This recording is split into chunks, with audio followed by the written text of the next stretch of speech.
Hello commerce के मेरे होनहार छात्रों, स्वागत है आपका आपके अपने YouTube channel Sharma ji commerce वाले में।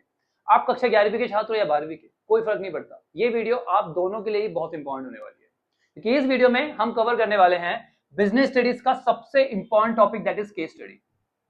मैं आपको आज समझाने वाला हूं कि केस स्टडी को किस तरीके से सॉल्व करना है, क्या गलतियां नहीं करनी, जिसकी वजह से केस स्टडी आपकी सबसे बड़ी प्रॉब्लम बन जाती है।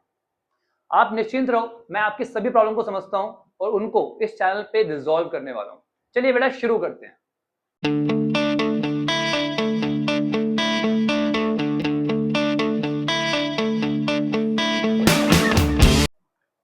सबसे पहले तो व्हाई दिस वीडियो, ये वीडियो मैंने बनाई क्यों है। पहला रीजन, आप सबके अंदर जो डर है केस स्टडी को लेकर, वो दूर करने के लिए मैं आपका ये फोबिया खत्म कर दूंगा केस स्टडी का इस वीडियो के बाद। चलिए दूसरा, increasing importance of competency focus question. जो कॉम्पिटेंसी फोकस क्वेश्चंस है, अंडरस्टैंडिंग पे जो क्वेश्चंस डिपेंड होते हैं, एमसीक्यू और केस स्टडी, राइट, इनकी इंपॉर्टेंस जो है वो डे बाय डे बढ़ती चली जा रही है। इस बार पता है सीबीएसई ने क्या चेंज किया है?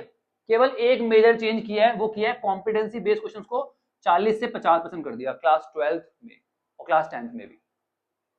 तो कॉम्पिटेंसी बेस्ड क्वेश्चंस की इंपॉर्टेंस बढ़ रही है, तो हमें इसको इंपॉर्टेंस देनी है। चलिए अगला, learn the right way to solve the case study. सही तरीका सीखना है केस स्टडी को सॉल्व करने का, जो मैं इस वीडियो में आपको समझाने वाला हूं। एंड तक देखना वीडियो, बिल्कुल भी स्किप मत करना, ठीक है? तभी आप अच्छे मार्क्स स्कोर कर पाओगे अपने बिजनेस स्टडीज में। चलिए तो बेटा मेरा तो सेम पैटर्न है बताने का कि भैया पहले बताओ बच्चे क्या गलती करते हैं, फिर उनका सॉल्यूशन दे दो। पहले गलती बताओगे तभी तो सॉल्यूशन लोगे। खुद गलती करके नहीं सीखना, दूसरों की गलतियों से सीखना है, ध्यान रखना इस बात को। पहली गलती जो बच्चे करते हैं वो है start solving case study without clearing the concept. बिना कंसेप्ट क्लियर करे ही केस स्टडी सॉल्व करना शुरू करते हैं। स्कूल में चैप्टर पढ़ा, कच्चा पिक्का समझ में आया और सीधा केस स्टडी पे जंप कर दिया, नहीं चलेगा काम। तसल्ली से हर एक कंसेप्ट को समझना पड़ेगा। समझना भी कैसे पड़ेगा? With the help of real life example, relate करके। हर कंसेप्ट को अपनी रियल लाइफ से रिलेट करो और समझो। बेटा कॉमर्स ना जादुई दुनिया है, यहाँ पे आप हर चीज को रिलेट कर सकते हो, सोच सकते हो, इमेजिन कर सकते हो। आ रही बात समझ में? तो रिलेट करके कंसेप्ट क्लियर कर लो पहले, फिर आगे बढ़ो। चलिए, इग्नोरिंग बुक रीडिंग। बच्चे क्या करते हैं? बुक रीडिंग करते ही नहीं गए। लिखवा के ले लो, बिना बुक रीडिंग के केस स्टडी सॉल्व नहीं होगी। तो बुक रीडिंग की हैबिट बना लो। सबसे पहले तो क्या करो, कंसेप्ट क्लियर करो। आओ मेरे पास, मैंने साइड वीडियोस डाल रखी है, हर कंसेप्ट को क्लियर कर रखा है। कंसेप्ट क्लियर कर लिया, उसके बाद जो भी आपके पास बुक है उससे रीडिंग करना शुरू करो लाइन बाय लाइन, और जितने भी कीवर्ड्स है उन्हें मार्क कर लो। ठीक है, मार्क कर लो, अलग से लिख लो, जो मर्जी करो, बट मेंशन होने चाहिए। ठीक है, तो बुक रीडिंग करो, जो बुक है उससे करो। एनसीईआरटी करोगे तो सोने पे सुहागा है, अगर एनसीईआरटी से रीडिंग कर लेते तो बेस्ट है। ठीक है, क्योंकि सारे के सारे कीवर्ड्स यहीं से मिलेंगे आपको। चलिए अगली problem, leaving the case study for the exam.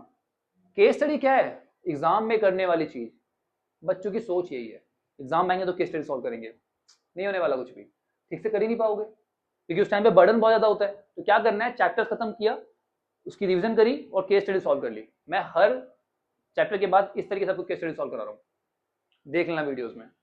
ठीक है, चलिए इसके बाद अगली जो गलती करते हैं बच्चे, रीड द क्वेश्चन फर्स्ट। पहले क्वेश्चन पढ़ लेते हैं और वहीं पे सारा गेम खराब हो जाता है।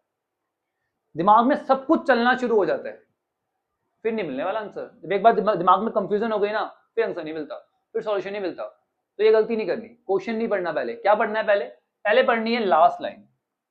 क्वेश्चन में जो आखिरी में आपको लाइन दे रखी होती है ना, वो पढ़नी है।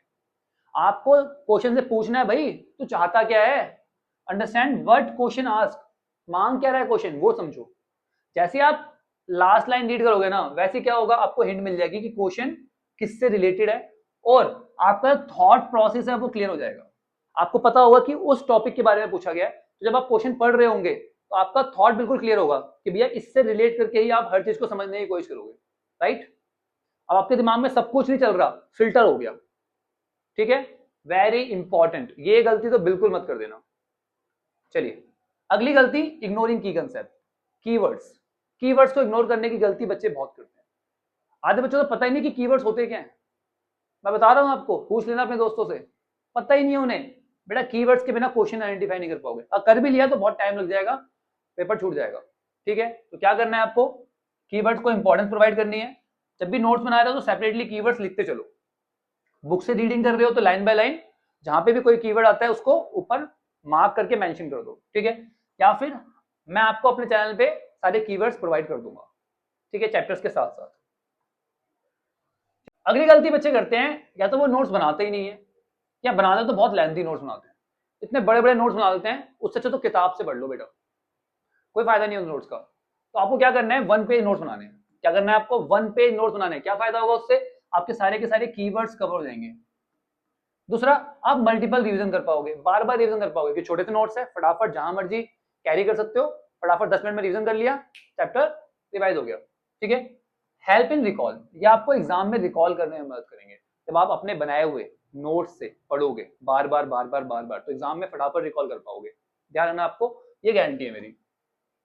चलिए, आखिरी प्रॉब्लम जो बच्चों को आती है वो आती है, बच्चे ना रिलेट करना शुरू कर देते हैं क्वेश्चन को, किससे, चैप्टर से। गैस करना शुरू कर देते हैं क्वेश्चन पढ़ते पढ़ते, यार ये तो उसी चैप्टर के बारे में पूछ रहे हैं, जबकि वो डाइवर्ट कर देता है आपको, वही गलती हो जाती है। तो आपको ये गलती नहीं करनी। आपको क्या करना है, सबसे पहले जब आप क्वेश्चन को पढ़ रहे हो तो हर एक सिचुएशन को इमेजिन करना है, दिमाग में चलाते रहो, ऐसा हुआ ऐसा हुआ ऐसा हुआ, ठीक है। उसके बाद उस सॉल्यूशन को आपको ढूंढना है, उस प्रॉब्लम का आपको ढूंढना है सॉल्यूशन। जो प्रॉब्लम बताई गई है उस केस स्टडी में, उसका सॉल्यूशन ढूंढने की कोशिश करो। जिस मूवमेंट आपने उस प्रॉब्लम का सॉल्यूशन ढूंढना शुरू किया, उसी मूवमेंट पे आपको आंसर क्लिक कर जाएगा, उसका सॉल्यूशन आपके पास होगा, आपको क्लिक कर जाएगा किस चैप्टर से किस टॉपिक की बात कर रहा है, आई गारंटेड। ध्यान रखना इस बात को। तो आपको क्या करना है, क्वेश्चन पढ़ते वक्त सिचुएशन को इमेजिन करना है, देन उस प्रॉब्लम का सॉल्यूशन ढूंढने की कोशिश करनी है। गैस करना शुरू नहीं करना, अपने आप आंसर आपको क्लिक कर जाएगा, ठीक है, clear. So that's it with video.